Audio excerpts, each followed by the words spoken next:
hacer de un niño un psicópata? Capítulo número 1.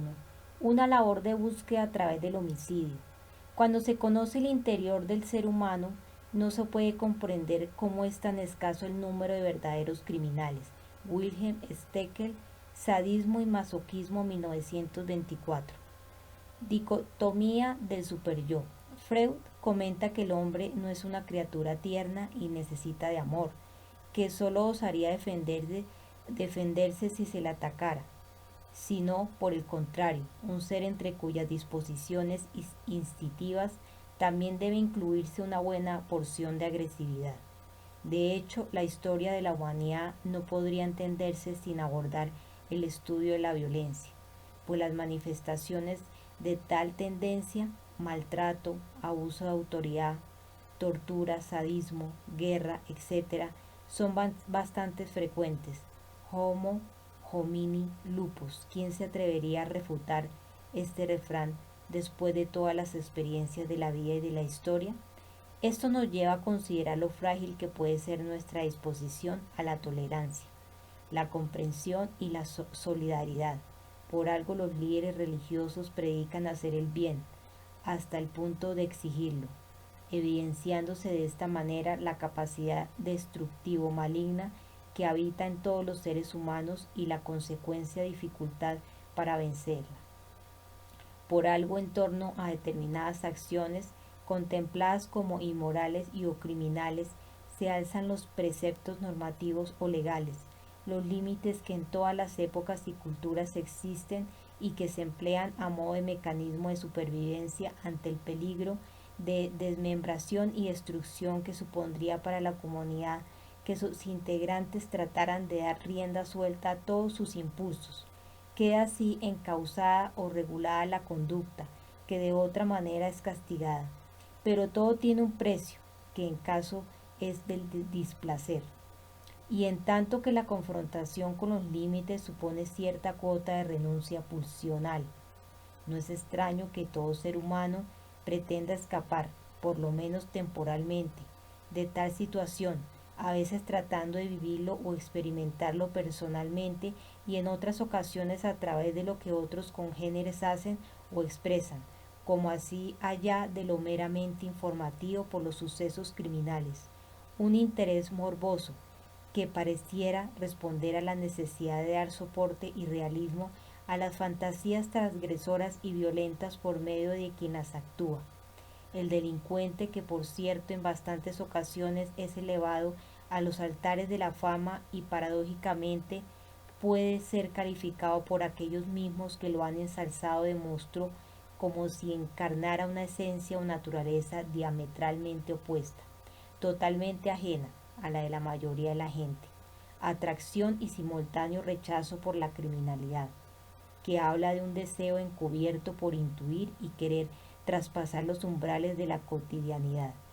A decir verdad, todo tipo de transgresión puede llegar a seducirnos, nos llama la atención, nos intriga como seres humanos conocer el mundo de lo prohibido, la barbarie, la perversión, las derivaciones relacionadas con el vivir de la desmesura y el desenfreno, aquello que puede contemplarse como principiante del goce.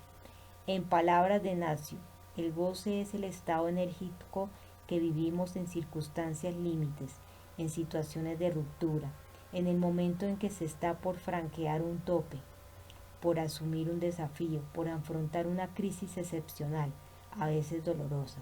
Es así que el sujeto transita por una delgada cuerda sobre el abismo, oscila entre la vida y la muerte, entre el ánimo de afirmación yoica y la desaparición de sí mismo, puesto que al ser convocado o arrastrado a la acción desbordante, todo el existir está pendiente de la emoción embriagadora, del afán de sentir lo máximo, aun a riesgo de perderlo todo, como si el acercamiento a la muerte fuera necesario para sentir la vida.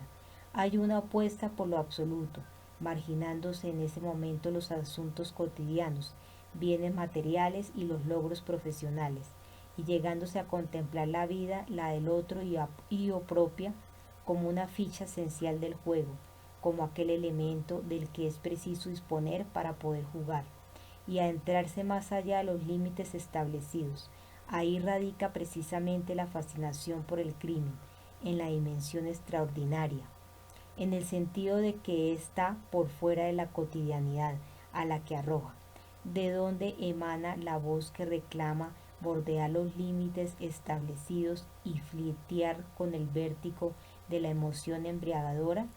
Respuesta de Lacan: nada obliga a nadie a gozar, salvo el superyo. El superyo es el imperativo del goce, goza. Esta afirmación nos puede parecer sorprendente, contradictoria con la función del superyo, por la que se exige al sujeto la renuncia pulsional y no la gratificación. De hecho, según Freud, el complejo de Edipo, esto es, el complejo de deseos incestuosos y parricidas, se supera cuando el niño hace suyos, como resultado de la internalización, los preceptos y las normas que dictan las figuras parentales para regular su conducta, con lo cual las órdenes van a ser referidas a partir de ese momento, no sólo desde el mundo externo, sino también desde aquella parte yoica, el superyo, que queda identificada con las figuras parentales. ¿Cómo puede esperarse entonces que desde el superyo se solicite complacer al ello? Para aclarar esta cuestión, Nacio sostiene la idea de la existencia de dos parcelas o categorías antagónicas dentro del superyo. Por una parte, el superyo conciencia, el conocido clásicamente, que funge como una instancia moral, crítica y generadora de valores o ideales, y por otra parte, el superyo, que es la causa de una gran parte de la miseria humana y de las absurdas acciones infernales del hombre: suicidio, asesinato, destrucción y guerra. Nos ordena infringir todo límite. Este superyo, que es salvaje, exige alcanzar las gratificaciones personales pasando por encima de las necesidades del otro. Reclama expresarse sin ningún tipo de freno o impedimento, lo pleno y absoluto, que no deja de ser una dimensión desconocida, tan solo postulada o imaginada, se constituye el motor de búsqueda. Si el yo se muestra incapaz para expresar libremente las pulsiones, no cumpliría totalmente con su función gratificadora y, en consecuencia, sería recriminado por el superyo salvaje, ajeno al principio de realidad. La misión del sujeto radicaría en vivir la vida, en tratar de alcanzar lo máximo. Así pues, el superyo salvaje castiga al yo por no complacer al ello. Todo lo contrario de lo que ocurre con el superyo conciencia, que castiga al yo por complacer a él, ello, y no tener en cuenta el principio de realidad. El antagonismo inmanente al superyo traería consigo que el yo se viera irremediablemente atacado. Ante el superyo que exhorta, el yo es culpable de no realizar su deseo. Es una falta por defecto, y ante el superyo que prohíbe y condena, es culpable de estar a punto de realizar ese deseo. Es una falta por exceso.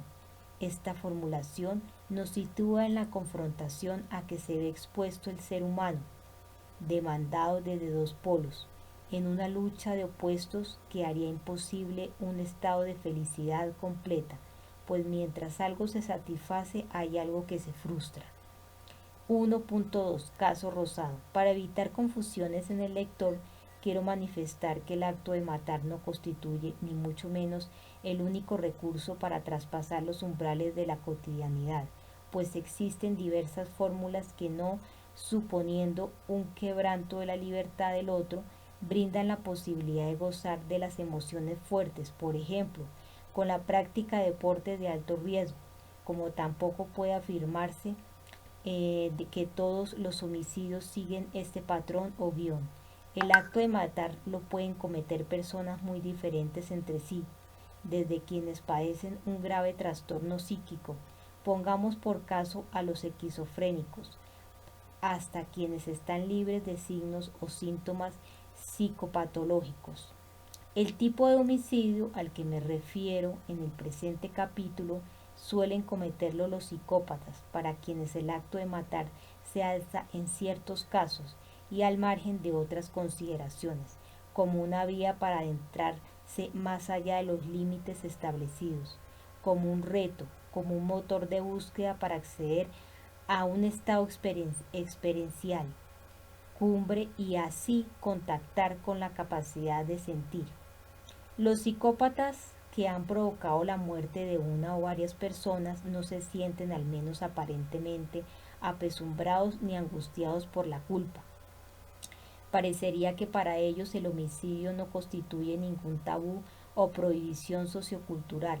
Además, a menudo hacen gala de satisfacción y orgullo, y embriagados como suelen estar por su capacidad aprobada para cruzar el umbral de la ley, con el valor de cortar en cualquier momento el hilo de la vida, llegan a sentirse especiales, ubicados en un plano superior con respecto al ocupado por la mayoría de los mortales. Por otra parte, no es infrecuente que las acciones violentas y delictivas provoquen entre la población una reacción ambivalente, que va desde la consternación hasta cierto grado de admiración, tal vez porque en el fondo, aun cuando no se quiera reconocer, lo sancionado y recriminado se conecte con algo deseado. Los psicópatas criminales nos interrogan sobre la parte más tenebrosa y sombría del ser humano, una parcela que a todos nos concierne y sobre la que hemos de explorar, tratando de descifrar las circunstancias de vida por las que se va conformando una psique invadida por fantasías crueles y destructivas, unas fantasías que, en mayor o menor medida, anidan en todos y cada uno de nosotros, porque no existe el bien sin el mal, lo consciente sin lo inconsciente, el día sin la noche. Otra cosa es que las fantasías se llevan a cabo o no. Si pretendemos conocer a los victimarios, incluso cuando nos referimos a los más depravados, hemos de considerar la posibilidad de que no son radicalmente distintos a nosotros, que todos y cada uno de nosotros podemos llegar a revelar de manera circunstancial o duradera lo mejor o lo peor, según el caso de la condición humana. Así pues, el conocimiento de cualquier individuo nos puede conducir indirectamente al conocimiento de cierta parcela de nosotros mismos, para lo cual debemos mantener una actitud de apertura. Es preciso vaciar de nuestra mente las imágenes que se interponen en la escuela del otro. Se ha de evitar caer en el etiquetado, por el cual se rechaza lo que nos estamos preparados a aceptar, lo que no podemos tolerar de los demás, ni de nosotros mismos. Hemos de dejar un suspenso los prejuicios y miedos que siempre empañan nuestra capacidad de acercamiento y de entendimiento, de tal modo que para acceder al otro tenemos que desprendernos en cierta medida de nuestro ser y dejarnos guiar por lo que él piensa, siente y padece. Precisamente a esta tarea de exploración psicológica, aunque a veces pueda constituirse en un reto sumamente difícil, por ejemplo, en el momento de entrevistar a sujetos con actitudes tan perversas como dañinas, le invito al lector con el caso de Javier Rosado, de 20 años, estudiante de tercer curso en la licenciatura de Químicas, y Félix M.R., de 17 años, estudiante de bachillerato. Estos jóvenes mataron en Madrid el 30 de abril de 1994 a Carlos Moreno, de 52 años, o una víctima que fue elegida al azar. He aquí unos fragmentos o extractos del diario de Javier Rosado, donde se da cuenta del homicidio.